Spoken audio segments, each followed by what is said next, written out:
মা বোনদের রমজানের যে রোজাগুলো ভাঙতি হয়েছে সেগুলো না রেখে সরাসরি শাওয়ালের 6 রোজা রাখা যাবে কিনা, নাকি আগে কাজা রোজা শেষ করা বাধ্যতামূলক? যেহেতু হাদিসের ভাষ্যটা এরকম, মান সামা রমাদান সুম্মা আতবাউ সিত্তাম মিন শাওয়াল, যে রমজানের রোজা রাখলো এরপরে শাওয়ালের 6টা রোজা রাখলো, হাদিসের ভাষ্যটা লক্ষ্য করলে বোঝা যায় যে রমজান রোজা রেখে আগে শেষ করা দরকার, এরপরে শাওয়ালের রোজা। অতএব মা বোনরা হোক আর পুরুষরা হোক সবার জন্য একই কথা প্রযোজ্য। রমজানে কোনো কাজা রোজা থাকলে আগে কাজাগুলো রেখে তারপরে শাওয়ালের রোজা রাখা উত্তম।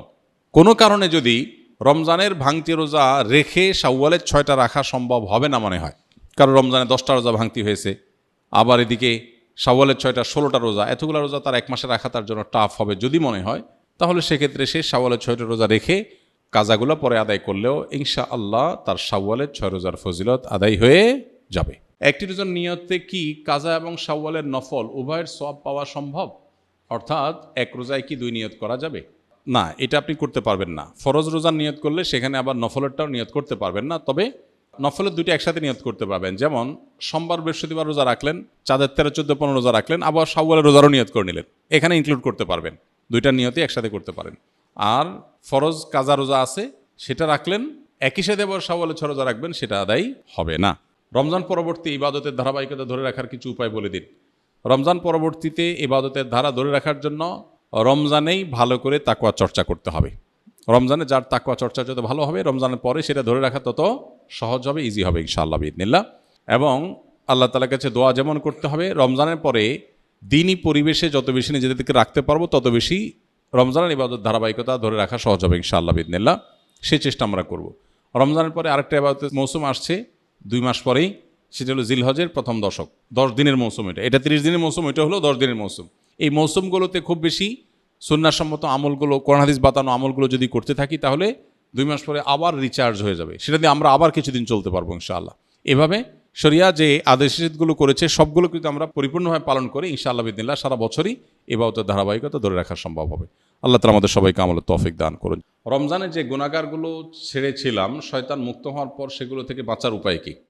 রমজানে যে সমস্ত গুনাহগুলো আমাদের দ্বারা হয়ে গেছে সেগুলো রমজান পরবর্তী জীবনে আমরা কিভাবে ছাড়ব?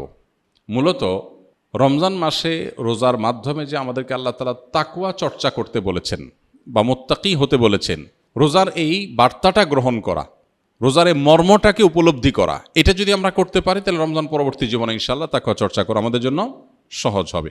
আর যদি রোজার মানে শুধুমাত্র সাহারি ইফতার মনে করি আর তাকওয়া চর্চার বিষয়টা না বুঝি, তাহলে সেক্ষেত্রে রমজান পরবর্তী জীবনে আসলে এর কোনো প্রভাব পড়বে না।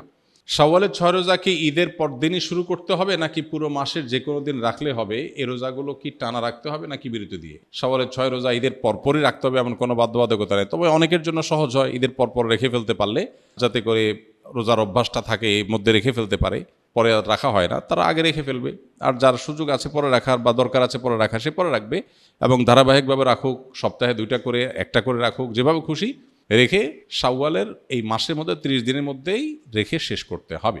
আপনার জানা মতে শাওয়ালের রোজা রাখার সময় প্রচলিত কোনো ভুল আছে কি না যা আমাদের এড়িয়ে চলা উচিত? শাওয়ালের রোজা কেন্দ্রিক খুব কমন বড় কোনো ভুল নাই, তবে ভুল ধারণা আছে কিছু। যেমন অনেকে মনে করেন শাওয়ালের 6 রোজা লাগাতার রাখতে হয়, ধারাবাহিক রাখতে হয়। যদি এই ধারণা এখন আস্তে আস্তে পরিষ্কার হয়ে গেছে আমার মনে হয়। শাওয়ালের 6টা রোজার ফজিলতটা আমরা জানি। নবী সাল্লাল্লাহু আলাইহি ওয়াসাল্লাম বলেছেন, মান সামা রমাদান সুম্মা আতবাহু সিত্তাম মিন শাওয়াল কানা কাসিয়ামিদ দাহর। যে ব্যক্তি রমজান রোজা রাখার পরে শাওয়ালের 6টা রোজা রাখবে সে ব্যক্তি সারা বছর রোজা রাখার সওয়াব পাবে। এক হাদিসে নবী আলাইহিস সালাম এটার ব্যাখ্যাও করে দিয়েছেন। বিষয়টা এইভাবে যে রমজানের 30টা রোজা সচরাচর সর্বোচ্চ 30টা রোজা হয়, এটাকে প্রত্যেক আমলকে আল্লাহ তাআলা কমপক্ষে 10 গুণ বাড়িয়ে দেন, তাতে 30কে 10 দিয়ে গুণ দিলে 300 হয়, আর শাওয়ালের 6টা রোজা রাখলে আর 6 দুগুণে 60 হয়, তাহলে 360 চান্দ্র বছর হিসাবে 360 দিন। অতএব পুরো বছর রোজা রাখার সওয়াব পেতে হলে রমজান রোজার পরে শাওয়ালের 6টা রোজা রাখতে হবে। এই রোজা রাখার ক্ষেত্রে কোনো ধারাবাহিকতার শর্ত নাই, ভেঙে ভেঙে রাখতে পারেন, একসাথে রাখতে পারেন, যেভাবে খুশি রাখতে পারেন। এটা হলো একটা ভুল ধারণা সাধারণত, যে একসাথে রাখা লাগে কিনা অনেকের ধারণা হতে পারে। এর বাইরে আর তেমন কোনো মেজর ভুল দেখি না। রমজান রোজা যেভাবে রাখেন সেটাও একইভাবে আপনি রাখবেন, শাওয়াল মাসের মধ্যেই রেখে দিবেন।